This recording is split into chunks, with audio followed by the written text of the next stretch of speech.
Could starting Kegel exercises to fix your erectile dysfunction actually make things worse if you're overweight? Many men think Kegels are the magic solution, but for those carrying extra weight, this could be a serious mistake.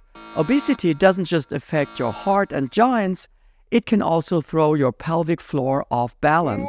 And there's one thing most men are missing. It could make all the difference. I'm Dr. Stefan Buntrock, urologist and sexologist, and in this video, you'll find out why jumping into Kegels might not be the best idea and what you should do instead. I'm working full-time as a doctor, and I see a lot of patients with pelvic floor issues. So I know that pelvic floor muscle balance is easily disturbed for a number of reasons.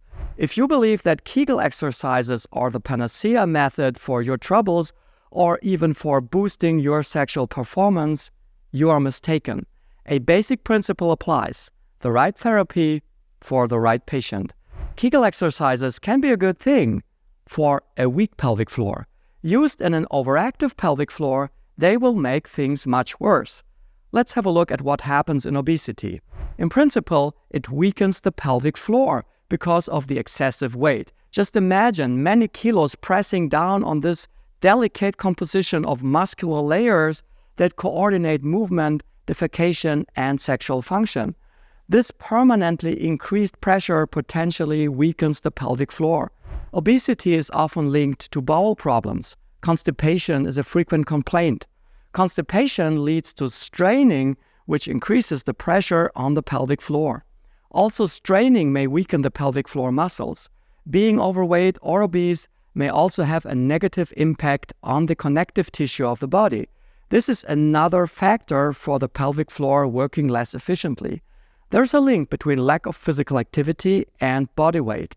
Not being physically active will disturb muscle activation and muscle coordination also within the pelvic floor.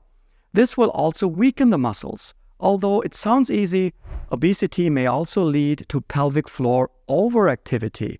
This is related to the constant stress and straining put onto the pelvic floor muscles. If they are never given a break, they will respond with permanent contraction. Obesity is often related to poor posture and the pelvis being tilted forwards. This alters the static of the body and the pelvic floor.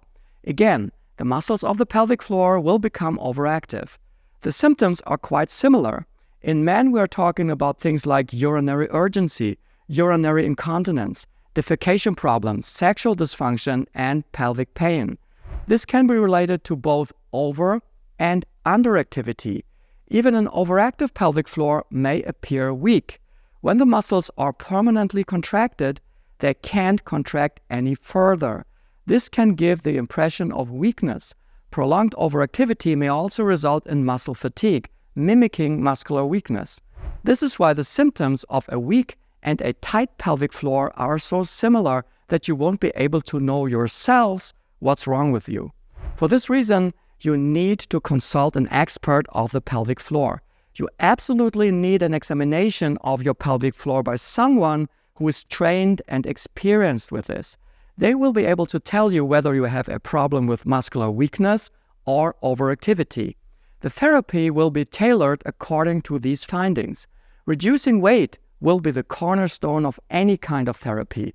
Even slight changes will have a profound impact on the symptoms. It has then to be decided whether Kegels can be a good thing or whether they should be avoided. Kegels are useful for strengthening a weak pelvic floor, but in cases of overactivity, relaxation techniques and stretching are usually more effective. This is why the right diagnosis is key. I know you may have a lot of questions about the pelvic floor now. Here's a playlist that will provide answers. Thanks for watching. Bye-bye.